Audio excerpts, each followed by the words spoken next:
Can everyone hear me? We're good? Yes. Good. So, today we are going to talk about hindrances. Today is what Bhante would call the first day blues or the second day blues, because it's the time when you're going to be met with a lot of different kinds of distractions, maybe a lot of sloth and torpor, maybe a lot of restlessness, whatever it might be. There are 5 basic hindrances that we'll talk about, and then there are subsets of those. There can be up to 16 in some lists, 12 in other lists, but it's the 5 basic precepts that we'll talk about. So what are the 5 basic, hindrances? The 5 basic hindrances are sensual craving, aversion, restlessness, doubt, and sloth and torpor. So yesterday I mentioned a little bit about these hindrances. And what I said was you have to treat your hindrances like friends. You have to treat them like teachers. Because the hindrances shed light on your sources of attachment or aversion. And how you decide to respond to those hindrances will determine the success in your meditation. If you continue to fight with the hindrance, if you continue to try to suppress and push down the hindrance, that will only cause you more pain and suffering. There's a way in which one practices that you do suppress the hindrances. You do your best to become one-pointed in your concentration. And you do everything you can to stay with the object while pushing down any distractions. And for a while in the meditation, it seems like everything is going well. The mind is very quiet and it's starting to experience jhanas. It's starting to experience joy. It's starting to experience calmness. It's starting to experience more clarity. Everything is very quiet and, just very, not relaxed, but blissful. And that might last for a few hours. You might notice that after you come out of that sit, your mind becomes very quiet, very blissful, and you feel euphoric even. But then that wanes and fades away. And when you're met with some kind of event or situation or person that causes you to crave or have aversion towards, then all of those hindrances come up again. Right? The analogy here is you take a beach ball, or you take any ball, and you submerge it underwater. You submerge it underwater. Now, when you let go, what happens? The ball bounces right back up. It's the same thing when you suppress hindrances. It seems like there's a temporary liberation from them. But what's the point if all you have to do is the same thing over and over again, suppressing the hindrances? So that's why the Buddha realized that there is another way to do this. During his journey through his meditative experiences before he became a Buddha, when he was a bodhisattva, at that time, he came across 2 teachers. One was Alara Kalama, and the other was Uddaka Ramaputta. Alara Kalama showed him all the way to nothingness. This is a state of meditation that we will discuss in a few days, but it is understood as the 7th jhana. It is the arupa state, the formless state of nothingness.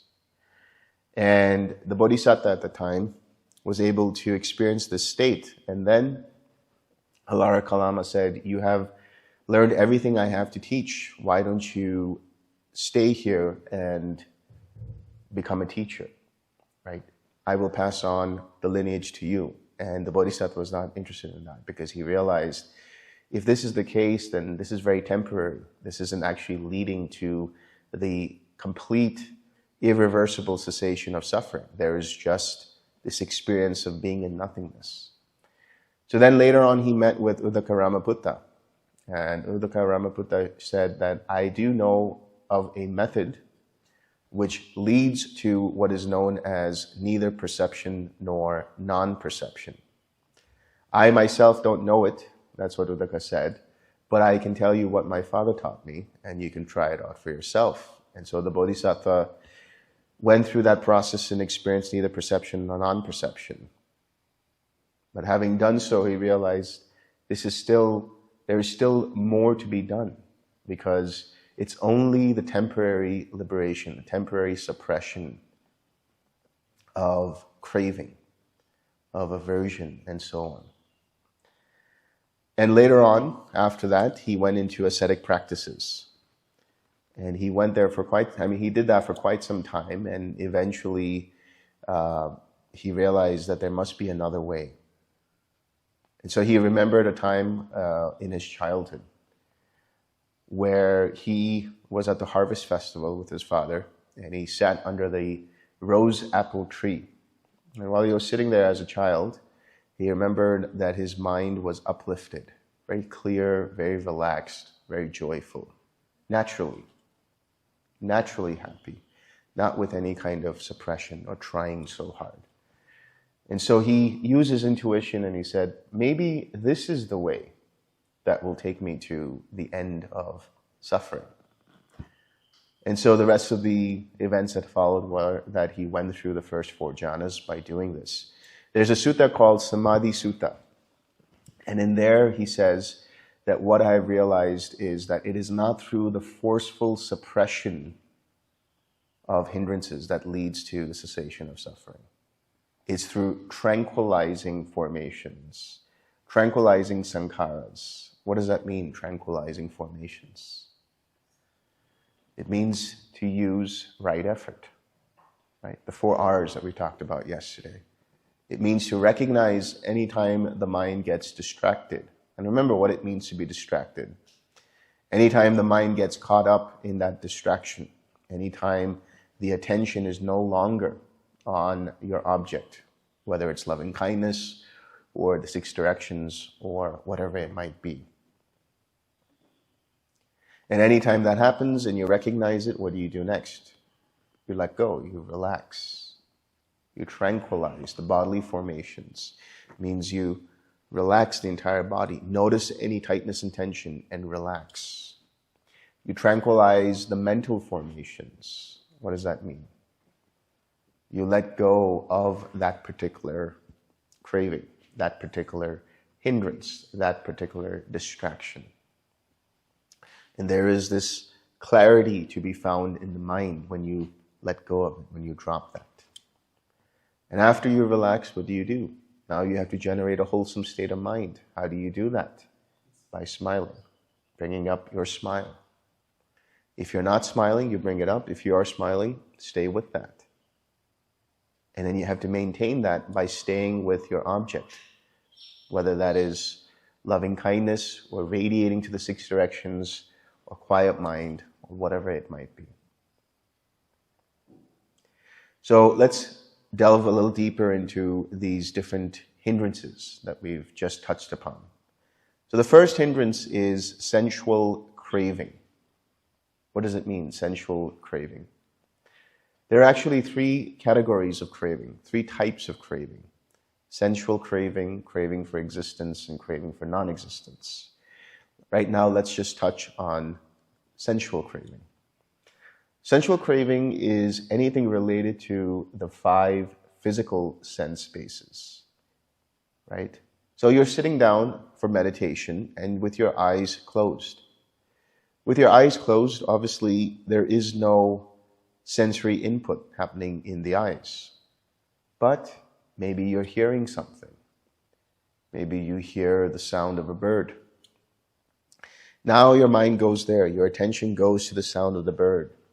And it starts to go into this loop of thinking about what kind of bird is it, and then thinking about a memory of when you heard that bird before, and then connecting that to something else. And before you know it, you are in a barrage and storm of different kinds of thoughts, unrelated to loving kindness, unrelated to your object of meditation. This is sensual craving.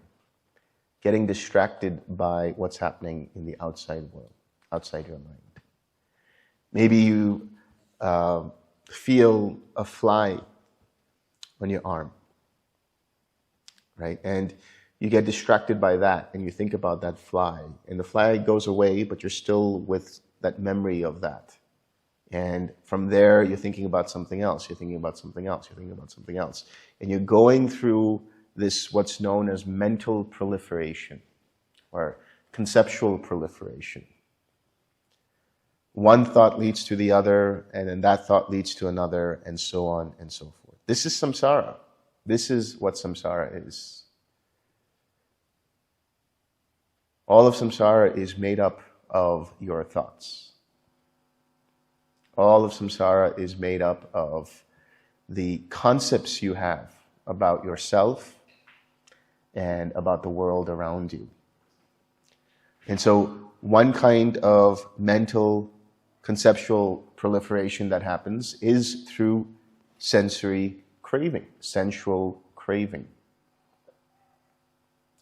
Now, how does sensual craving arise? What is the origin of sensual craving? What are the factors for sensual craving? In the short term, it's essentially because the mind or the body or the ear or whatever it is makes contact with a sensory object. And as a result of that, you experience that. Now, when you experience that, your mind goes to it and says, I like it or I don't like it. That's craving. And so that is the beginning of the mental proliferation. But there is a long-term factor, let's say, for sensual craving. And that is related to the third precept. If you remember the 5 basic precepts that you take in the morning, you take more than that. But what is the third precept? Generally, it's said that the third precept is, I will abstain from any kind of sexual activity or any kind of sexual misconduct. But related to that is sensual misconduct. What does that mean, sensual misconduct? In the pursuit of sensory pleasures, you break the other precepts. You identify with one of the 5 physical sense bases and you say, I want more of that. And the more you act on that, the more your intentions are rooted in that, that will cultivate that hindrance of sensual desire, of sensual craving. So this practice, as I've said yesterday, it's not just about sitting. You have to be able to use the 4 R's, the 4 right efforts, whenever you notice any of these hindrances arising, whether you're eating your food, taking a shower, going for a walk, writing, sending an email, driving, whatever it might be.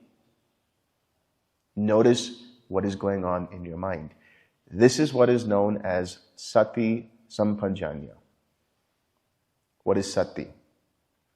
Here, this is the Pali word for the Sanskrit smriti. Smriti means memory, to recall, to remember. And in this context, that is what mindfulness is. Mindfulness is remembering to observe how mind's attention moves from one object to the other. In other words, you are aware of your mental movements. As soon as you have lacked any kind of awareness, as soon as there is a slip in your attention,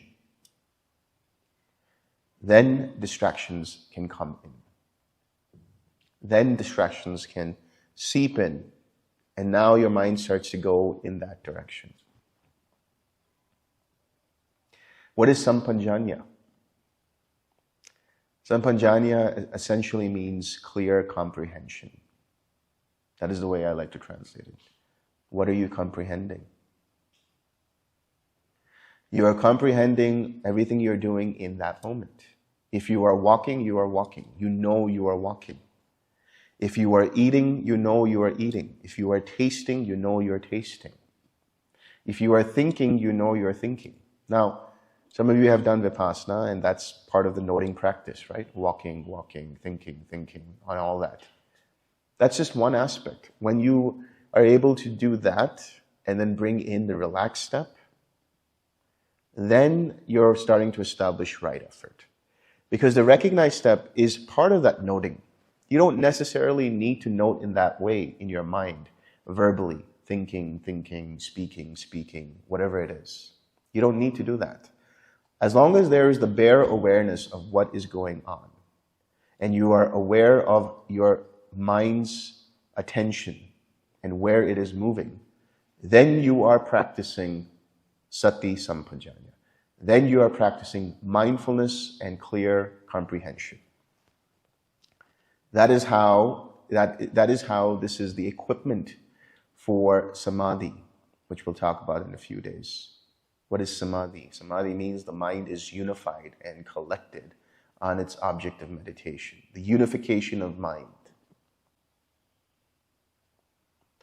So, when we talk about sensual desire, the long-term factor for that is anytime the mind indulges in sensual pleasures or pursues sensual pleasures with the intention of owning them, with the intention of holding on to them. And in that desire, in that obsession to hold on to them, the mind makes a decision to break the other precepts. That is sensual misconduct, which can lead to the hindrance of sensual desire. What about aversion? Aversion or hatred or ill will. In this practice, what we are doing is we are cultivating the factors of the Eightfold Path. I'll be talking about that later on. But just understand that when we talk about the factors of the Eightfold Path, we're also talking about right intention. So when we talk about right intention, it is threefold. Letting go, that's called nekkhamma, renouncing, letting go of sensual craving. The cultivation of non-ill will and non-cruelty. That starts through the cultivation of loving kindness and compassion. So how do you let go of ill will? You're doing it already. You are cultivating loving kindness, and by doing that, you are letting go bit by bit of any kind of ill will. But how does ill will manifest? Because there are degrees of ill will. There are degrees of aversion. Right? There is the ill will that is the resentment towards someone. There's an ill will that is the, I don't like this person. I don't like this situation. I don't like being here. Whatever it might be. Or there is the ill will that arises in the form of an aversion. Something bites you while you're meditating, and your mind goes there, and you get angry at that. You get upset by it. It's a painful experience. It's a painful sensation that your mind says, I don't like it. And so if your reaction to it is, I don't like it, why is that the case? Because you've been habituated to react in that way. You've been habituated to respond to situations in that way. So this practice of right effort is a process of reconditioning. Reconditioning from the unwholesome to the wholesome. Reconditioning from aversion to loving kindness. So what's the first precept? I will abstain from killing and harming living beings. Right? So what does that mean? I will let go of ill will. But anytime you get upset in your mind towards someone, anytime you get angry towards someone, even if you haven't done anything physically, even if you haven't said anything to that person, the fact that there is a resentment there, the fact that there is some mental unwholesome state there, that in itself starts to bring up the hindrance of ill will in the long term. So you will notice as we go through these talks that this practice and the Dhamma, the Buddha Dhamma, is really this very nested, interconnected process. So you're not just taking the precepts because it's a ritual or it's a ceremony. You're taking the precepts because it actually purifies the mind. It actually cultivates a wholesome mindset. So every time you have ill will, understand it was because at some point, mentally, verbally, physically, the first precept was broken. Now, there's no sense in trying to figure out what exactly was it that I did that caused this arising of ill will. The only thing you can do now is deal with what's happening in the present moment. What's the point of trying to figure out what happened 10 years ago that led to this karmic stream that led to this particular situation? Even the Buddha has said this. He has said, there are those who preach karma in such a way that everything that has happened is a result of karma, and therefore I have to blame everything on that. But what's the point of doing that if you can't deal with the situation in the present moment? And how do you deal with the situation in the present moment? Right effort. Recognizing there is ill will, recognizing the mind is getting irritated, recognizing the mind is getting distracted, relaxing any tightness and tension, coming back to your smile, and then returning back to your object. So the goal here is not to go deep in your practice to the point that you shut out the entire world. That's suppression. The goal here is to be able to have enough open awareness that both insights arise and hindrances arise. You have to be okay with hindrances arising. If you have an open awareness, you'll be able to catch your mind going off guard and seeing the hindrance coming up, and then being able to deal with that hindrance in that moment. And you have to do that not only in the sitting practice and not only in the walking practice, but throughout the day. The more you do this, the deeper your practice will become, the deeper your sits will become. The more you're able to do this in the sits, the sharper your mindfulness is, the sharper your attention is in daily living. So that's ill will, aversion. Then we have what's known as restlessness and remorse. What is restlessness? Restlessness can be understood, as worry and regret. Worry. How does worry arise? Whenever you think about the future and you get caught up in whether this will happen or whether that will happen, will I succeed? How much money will I make this year? Will I land that job? Will I land that promotion? All of these things, they manifest as restlessness and anxiety and worry. What about remorse and regret? Thinking about the past. Oh, I shouldn't have said that to that person. I shouldn't have done that. If I only did this, then I wouldn't be in this situation. Right? So, at the very, very subtle level, restlessness is also just the deep movements of the mind.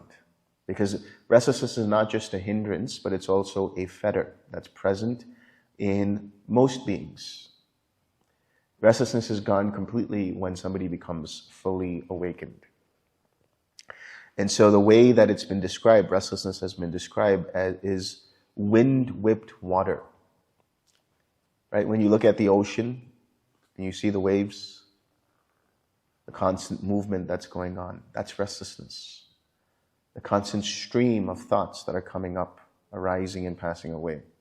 If the mind starts to incline towards that, and starts to get caught up in that, then that's also restlessness. So so far we've been connecting each of these hindrances with one of the precepts. They are interrelated with the precepts. So what is restlessness interrelated with?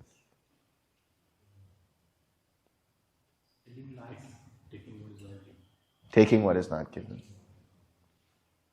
Right? What does it mean, taking what is not given? Usually we say that means not to steal, not to take something that is not given. But that means also not to borrow something without informing another person. Not to borrow something and saying, I'm going to bring it back. You haven't asked that person, or that person hasn't actually willfully given that to you. Now, that could mean a whole host of things. When we talk about taking what is not given, it can mean possessions, it can mean physical possessions, it can mean seeking attention, craving for attention, stealing the limelight from someone, right? Trying to garner favor from people, taking more time than is required from someone, and so on and so forth. These are the different kinds of taking what is not given. And that mindset is a very agitated mindset. And it results in an agitated mindset. Now, when we talk about these precepts, there are layers to them. At the forefront, in the beginning, when you start to follow these precepts, it's very basic. But as you start to get deeper into the practice, you become more mindful of the things that you're doing in your life, right? You start to think, does it make sense for me to really say what I want to say at this point? Or is it okay for me to stay quiet? Does it make sense for me to try to barge in, and try to make my point when somebody else is talking? Does it make sense for me to try to steal the limelight? Right? These very subtle movements of the mind that are rooted in this restlessness cause the mind to seek out things that is not its own. So it can be possessions, it could be attention, it could be time, it could be money, it could be whatever it is. But that gives rise to an agitated mind, a restless mind. Then we have something called, excuse me, sloth and torpor. So sloth and torpor is essentially a mind that has lack of attention. That's one aspect. And the other is a mind that starts to become dull and fall asleep. Maybe that happened today in the morning meditation. It's okay, it happens. It's fine. But how do you deal with that sloth and torpor? There are different ways of dealing with sloth and torpor. First, let's understand what is the connection between sloth and torpor and another precept.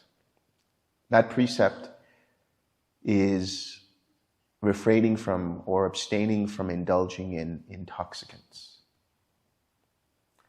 So when we talk about intoxicants, the very basic of that is alcohol, right? Anything that dulls the mind. So that could be any kind of intoxicant. But as you start to follow the precepts, you notice that the mind also might have a tendency to overindulge in certain kinds of things. Right? We have so many different streaming platforms here in India. More so, I think, than in the US. And it's always vying for our attention, right? And what do? Oh, the latest show is out this weekend. I'm going to spend all weekend binging this first season of the show. And you do that, and how do you feel at the end of it? You feel like a zombie. You feel dull. Your mind is just tired, doesn't want to do anything. So the overindulgence in anything, the overuse of anything, is also part of that precept. Abstaining from that.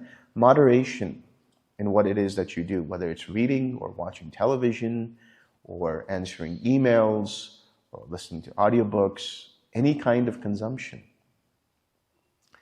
There's the Pali word ahara, right? That means food.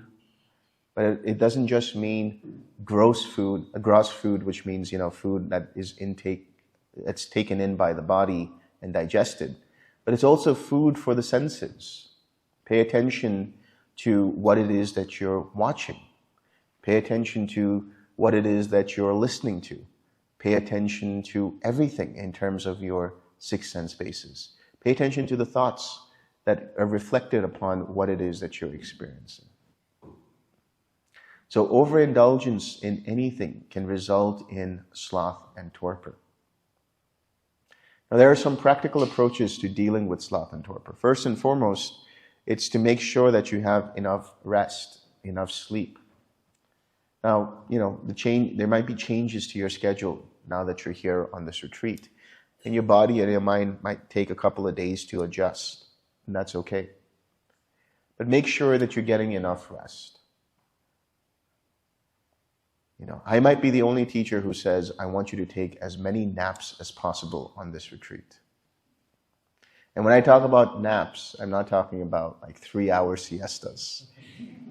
This happened to me once. While I was in the US, I was giving a retreat there, and there was this young man who was, he was dealing with sloth and torpor, and I said, you should start taking some naps and dealing with that. So he said, I'm feeling really great now. I'm just no more sloth and torpor. I'm like, great. What have you been doing? Oh, I've been taking naps. How long have your naps been? Oh, 3-4 hours. So when are you meditating?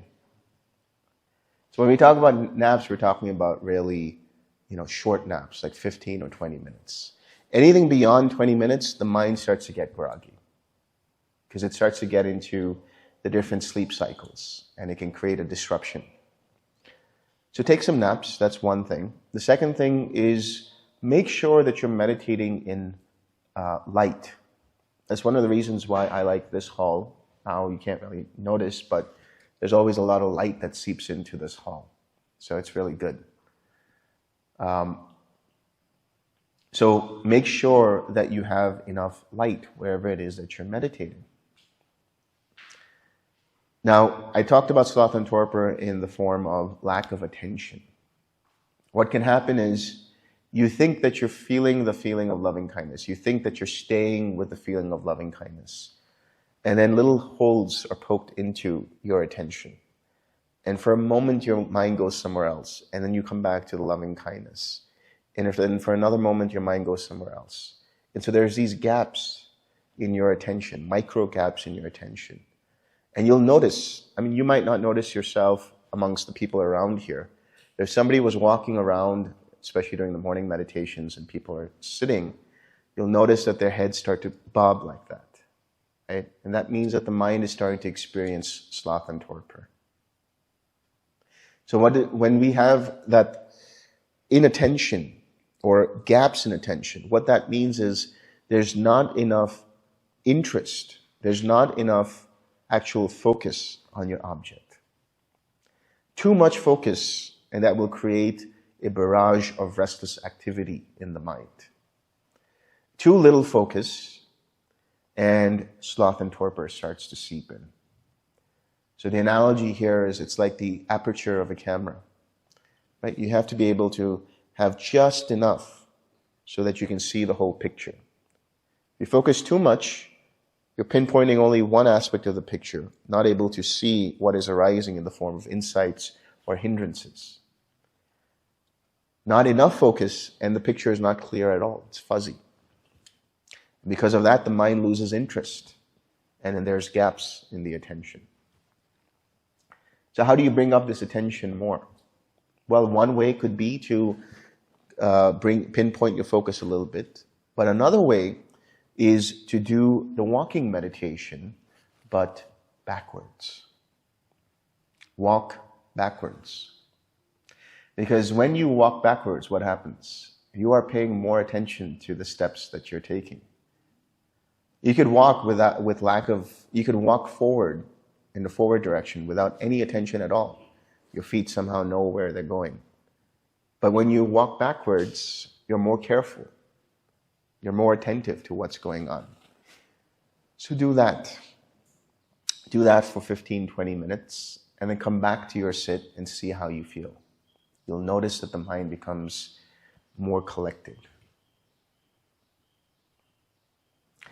And then finally, we have what's known as doubt. Now, doubt has a lot of different connotations, different kinds of connotations. Here, doubt can mean doubt in yourself. I don't know if I can actually do this practice. I don't know if I'm actually feeling the loving kindness. I don't know if I'm actually using the right effort in the right way, and so on. So doubt is connected to the precept of telling the truth, right? I will abstain from using false speech. Because the moment you start to use false speech, what happens? It's an intention to deceive. Even a small little white lie to try to bring yourself up, prop yourself up in front of others. Even that is, there's an intention to deceive. And the more somebody does this, the more there's doubt in others. I wonder if they're telling the truth.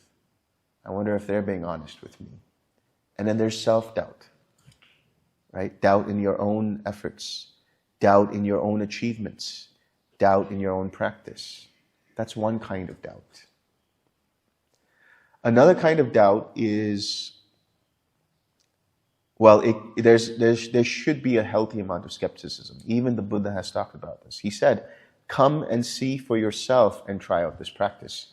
There's nothing you need to believe in. There's nothing you need to have faith in. There's nothing that we're asking you to do blindly. Just come and see for yourself and experiment and notice if this process works for you. So doubt is different from skepticism. This kind of doubt is more related to comparing your practice with others, or comparing your practice with previous practices that you've done. And so for that reason, I would request all of you who have done other practices to just let go of that for the next 7 or 8 days. And start with that beginner's mindset. That will help you immensely. You have no idea how much that will help you. I can speak from my own experience. I started this practice in 2016. Prior to that, I had all kinds of experiences. I had done Kundalini yoga, I had done Tantra, I had done Kriya yoga, I had done Vedanta practice, excuse me, self-inquiry, all kinds of stuff. And I could have, I'd done Vajrayana, I'd done Dzogchen, Mahamudra, all of this. And I could have used all of that and I could have compared it to the practice that I was doing in TWIM. And that would have really resulted in very, very slow progress. Because there's always that mind that wants to compare, right? Or wants to say, well, in that practice it was this way. I wonder if I do adapt it in this way. Because in that practice, we were doing this. Maybe if I use that for this practice, it might be better. Trust me, it will not be better. If you just do this practice the way it's been shown to you, the way it's been usually applied, which is just noticing when your mind gets distracted, letting it go, coming back to the smile, returning back to the object. If you just do that, you will make progress. You will notice the different experiences of loving kindness and compassion and joy and equanimity coming up. You will start to notice that the mind gets deeper. You will start to notice that the mind establishes into the jhanas. So that's one kind of doubt, trying to always compare and contrast. Now, I've always had students like that. I mean, from the beginning of my teaching career, and the only thing you can do is just request them, let go of that. That's all you can do. And to the extent that the student can do that, to the extent that the practitioner can do that, is the extent of their success. And then there's another kind of doubt, which is confusion. Confusion about what is wholesome and unwholesome. Not knowing what kind of mental state the mind is in. Now, this could be brought on by sloth and torpor, where there's a lack of attention. That's one aspect. as it's known in Pali, ayoniso manasikara, improper attention, or lack of proper attention to the object. And so that can result in where the mind is confused about what state it's in. Am I actually feeling loving kindness? Am I feeling the first jhana? What am I experiencing? Right? Not knowing the difference between what is wholesome and what is unwholesome. Or what is beneficial and what is afflictive. How do you know the difference between the two? That which is beneficial, that which is wholesome, is that which causes rest and relaxation, that creates an open space in the mind and the heart. That which neither causes harm to self or to others. That is what is wholesome. And so what is the unwholesome? That which is constricting, that which causes tightness and tension in the body and the mind. That which is not beneficial, harmful to oneself and to others. So if you notice there's tightness and tension in mind and body while you're meditating, chances are you're trying too hard, or there's some kind of blockage there. There's some kind of hindrance there. Some kind of unwholesome state there. So how do you deal with it? Recognize, relax, re-smile, and return. That's it. And you have to have the patience to do this. You have to have the patience to say, okay, not every sit is going to be the same. Some sits are going to be better than others. Some are going to be worse off. But no sit is terrible. Even if you've had to use right effort 100 times over 2 or 3 minutes, that is still making consistent effort towards sharper mindfulness. That is still making consistent effort towards letting go and experiencing a wholesome state of mind. There are two main things that people who do this practice have to deal with, or are generally dealing with. One is trying too hard, right? Whatever effort you think that you need to make, do that by half, and then make adjustments accordingly. There's a tendency to go gung-ho on this practice in the beginning. Like, if I just sit for this long and do as best as I can, with this very iron will kind of approach. Sure, you might experience bliss and stuff, but chances are you're suppressing the hindrances, and it's not letting you experience wisdom. Because this practice is twofold, remember. It's samatha and vipassana. So what is the samatha aspect of this? The samatha aspect of this is to have the open awareness. So when we talk about twim, right? T-W-I-M. The tranquil aspect is samatha. But the other aspect is wisdom and insight. That is vipassana. And vipassana is only possible in this practice when your mind is open enough to notice what's going on. And so what you are doing is essentially the awareness of awareness. Metacognition. Meta as opposed to metta, right? Metta here meaning the cognition of cognition. So in other words, aware of what you're being aware of. That's mindfulness. Noticing what kind of movements are happening in the mind, and then letting go anytime there is an unwholesome state. So trying too hard is the first one.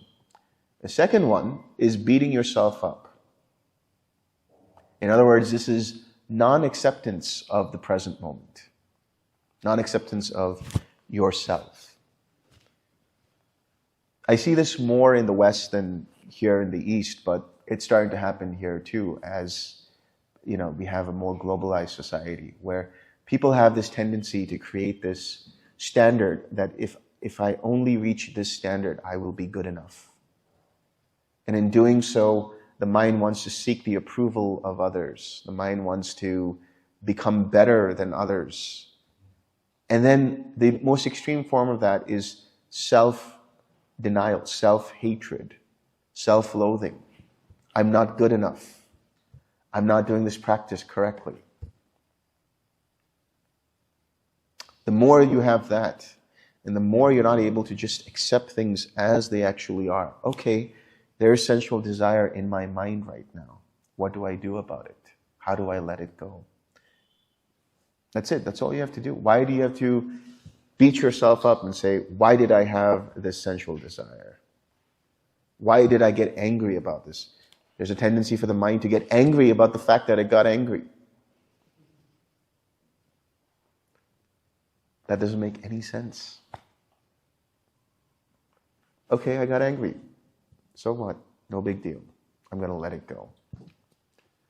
Oh, I got distracted over here. I was thinking about this. Oh, okay, well, relax. Come back. When you do this, when you have that attitude, when you have that intention, when you have that approach of it's only this, it's only sensual desire, it's only aversion, rather than, oh, it's this monster of craving, right? It's this giant of restlessness. No, it's only restlessness. If you change your perspective in that way, then you don't take things personally. You don't beat yourself up. And if you're doing that more and more, then I'll have to give you another practice, which we'll talk about in our interviews. So these are the 5 hindrances that you will deal with, right? At one point or the other. Sensual desire, aversion, restlessness, sloth and torpor, and doubt. And for each of these different hindrances, or their subsets, it's the same approach over and over again. As long as you have mindfulness, as long as you have patience, as long as you have compassion for yourself, when you're doing this process and noticing and letting go, then you will make progress, not before.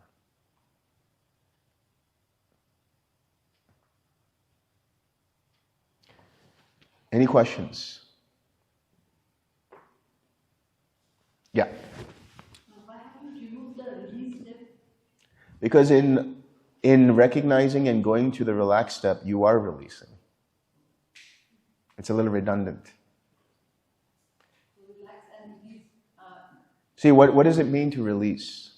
When you recognize that you're distracted, the release is taking your attention away from the distraction and coming to the relaxed step.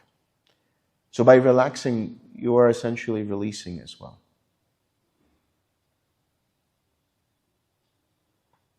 Sir, whether hindrances which are occurring now or because of past lives? Well, we don't know that, right? It could be because of a past life, it could be because of past choices, it could be because of whatever it is. But like I said, what's the point of trying to figure that out?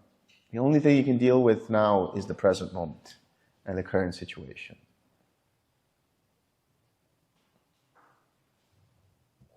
But the current situation is according to the past karma. Maybe. Maybe not. Dealing now is Huh? the present. What we're dealing with now is the present. But can we really say everything is karma? Can we say for a fact, with true vision and knowledge, that everything is karma? Or are we saying it because we've read it? You know, the Buddha has talked about this. There's a sutta called the Molya Sivaka Sutta. And in that, the Buddha says that there are those who say that everything that arises is due to karma. But then he also says, karma is just one aspect. There are other factors too. Karma in terms of the choices we've made in the past, but there's other factors like the environment or the climate. We have no control over that. The socioeconomic situation, we have no control over that. The health that we have no real control over what happens. I mean, look at me, I'm dealing with this cough, right? Is it because I did something? Is it because of something happened? I can't tell you. I mean, what's the point in trying to figure out how did this cold arise? Why am I coughing now? The only thing I can deal with is, what do I do with this cough? How do I deal with it in this moment? So, sickness and health and different imbalances in the body are other factors, not associated with karma necessarily. Accidents can happen, right? You're going down the road and you bump into someone, you didn't intend to bump into them, and they didn't intend to bump into you, but it happened. So accidents is another aspect of it. So trying to figure out the cause and condition is one thing, to the extent of seeing the causes and conditions in relation to dependent origination. That this experience that I'm having now is a result of some kind of contact that has occurred in the past. But then trying to figure out it's because of this specific situation, it doesn't help.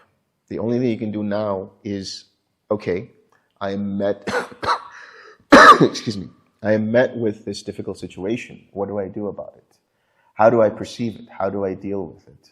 Do I identify with it? Do I have aversion towards it? Do I take it personally? Do I cling to it? What do I do with it? Or do I see it for what it actually is? That this process, this experience, this feeling arose due to certain causes and conditions. Dependent upon those causes and conditions. Maybe I don't know those exact causes and conditions. But knowing for a fact whatever arose is dependent upon causes and conditions, then I know that whatever is being experienced right now is actually impermanent. And if it is impermanent, then trying to hold on to it will only lead to more suffering, will only lead to more dukkha, because I am taking it personally. But if I understand that it is impermanent, then I will not hold on to it, and I will just let it go, using right effort. That is how you deal with any situation which is bringing up craving, which is bringing up clinging, which is bringing up any kind of aversion, any of the hindrances.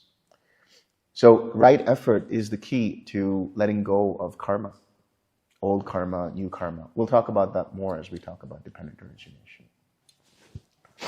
Yeah. Can you repeat about micro gaps in your attention when you were explaining sloth and torpor? When you experience sloth and torpor, what happens is, for a moment you think, for a moment you think you are with your object of meditation, and then some kind of small thought slips into your awareness, and for a moment your mind goes there, and then that gap of going to that thought starts to become larger and larger and larger, and before you know it, you're no longer on your object, and you're kind of in a dull mindset. Yeah. For the moment, then if you notice that there was a small gap in your attention to use the 4 Rs. Yeah, notice that, and then bring a little bit more focus on your object. Yeah. Please elaborate more about the object of meditations. So here in this case, we're using Brahma Viharas, we're using loving kindness, right? Or we're doing the radiating to the 6 directions. That's the general object that we'll be using. Later on, as you progress, you'll be using the quiet mind. The quiet mind. That'll happen naturally. You don't get to choose your object in the beginning. The only object you use is loving kindness. And as you transition through the practice, when you have interviews with me, I will tell you, okay, this is what you're experiencing now. Now you change your object. So that's going to happen. What's that? What are the ways to focus on the object of meditation? Well, for one, you have to place your attention on something. So when you bring up the feeling of loving kindness, now you know what that feeling feels like. So now the intention is to just keep your awareness there. How to generate the feelings? Either in the mind or either in the heart?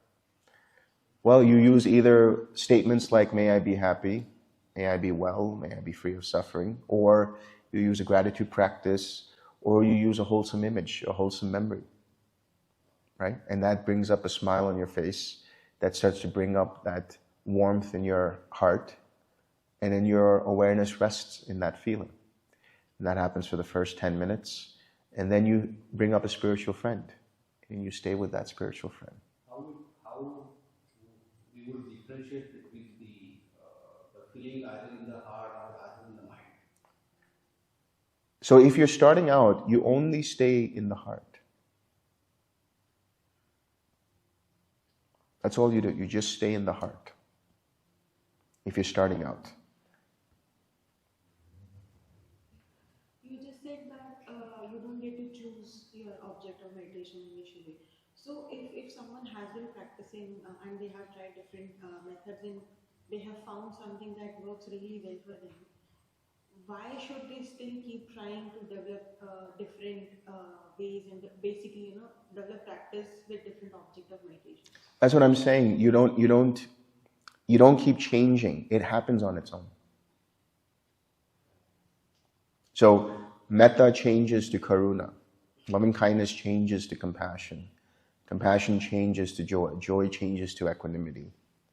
And then the equanimity changes to quiet mind. What if,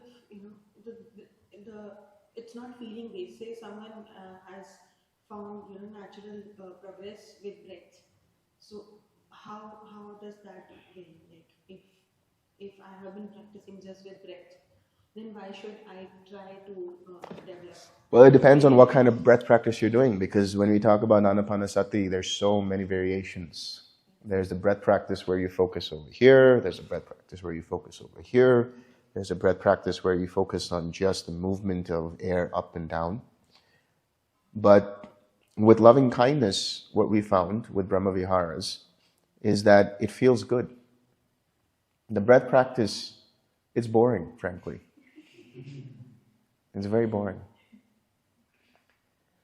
So with Brahmaviharas, you're actually feeling some kind of spice, It's very interesting. It's got its own vitality to it. Yeah. During the practice, you mentioned that first step is to bring that sense of loving kindness in your heart or mind over it. Then you stay with that feeling, right? And when you stay with that feeling, you stay with it, and then this feeling goes away, and you feel like you're radiating something, but there's nothing, the feeling is gone. So do you sort of bring that feeling back using how you started it, and then stay with it, and then it again goes back when you bring it back? Yes. Yeah. So, do we have different spiritual friends at different states? You choose only one. One person. Only one person. Yeah. So today, when I was trying to bring up the feeling, forgiveness came up as more interesting. And the feeling was, it's a spectrum of feelings, and I was just curious to see, where does forgiveness sit in this loving kindness, compassion, in that whole spectrum? So the forgiveness practice is actually a supplementary practice, right? So when I talked about when someone doesn't feel like they can accept themselves, someone feels resentment towards things, then the forgiveness practice is used.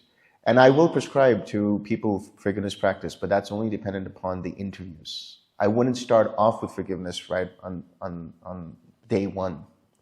It just depends on where you are, what's going on. And I'll only be able to know that with the interviews. If you've done forgiveness practice before, have you done it before?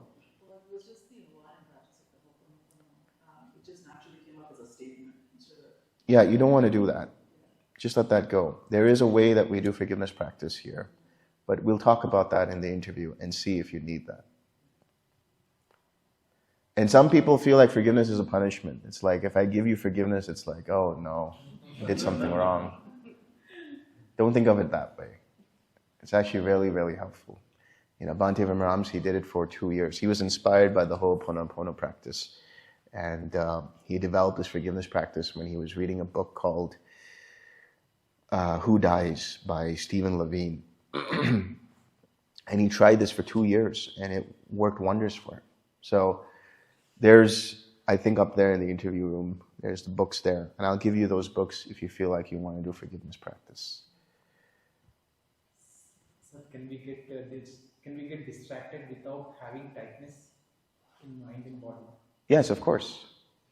Yes. And that's the thing. Tightness and tension can be physical, where you feel constricted, but it can also be mental.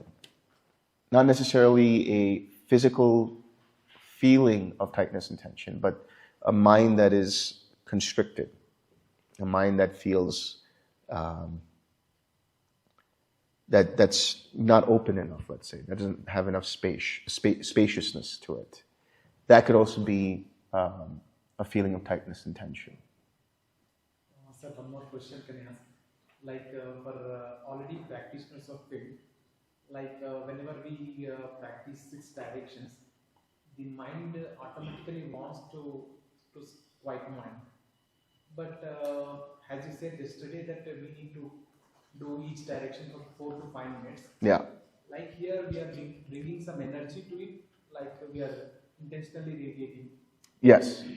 Yes, that's what you have to do.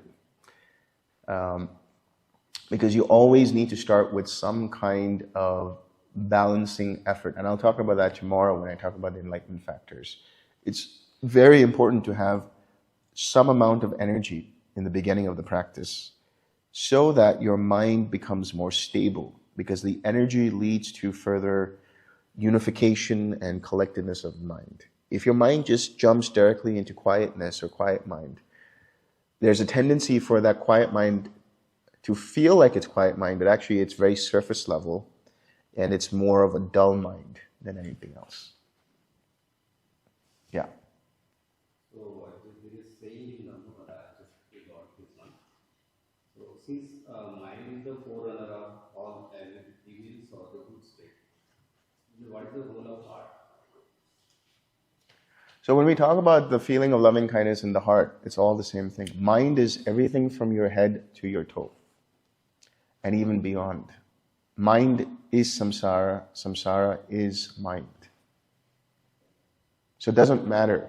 Right now, when you talk about staying with the feeling of loving kindness in your heart, it's a way of speaking. Right? The experience, the psychosomatic feeling and experience is what's important. Because that's the only way your mind can remain collected on something. The more you try to stay in your head, the more speculative you will become, the more analytical. And too much analysis, you'll have analysis paralysis, right? You won't go beyond that. So start with the heart. It will graduate to the mind whenever it does. Yeah. Is it possible to have 2 hindrances at the same time? For the individual experience.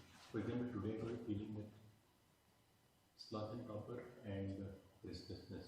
Yeah. Would play that. It can happen. You can have multiple hindrances at the same time, or what seems to be the same time.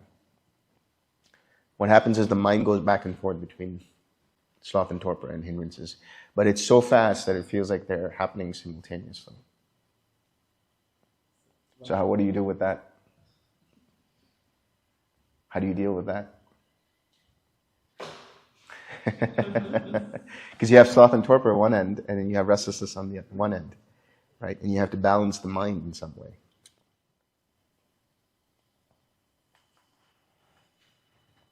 Okay. So there are these books here, which is a guide to tranquil wisdom, insight meditation by Bhante Vimramsi. This is generally for beginners, but whoever wants to take a copy can take a copy. So it's right here. You can take it after this talk. Let's share some merit. May suffering ones be suffering free, and the fear struck fearless be. May the grieving shed all grief, and may all beings find relief. May all beings share this merit that we have thus acquired for the acquisition of all kinds of happiness. May beings inhabiting space and earth, devas and nagas of mighty power, share this merit of ours. May they long protect the Buddha's dispensation. Sadhu, sadhu, sadhu.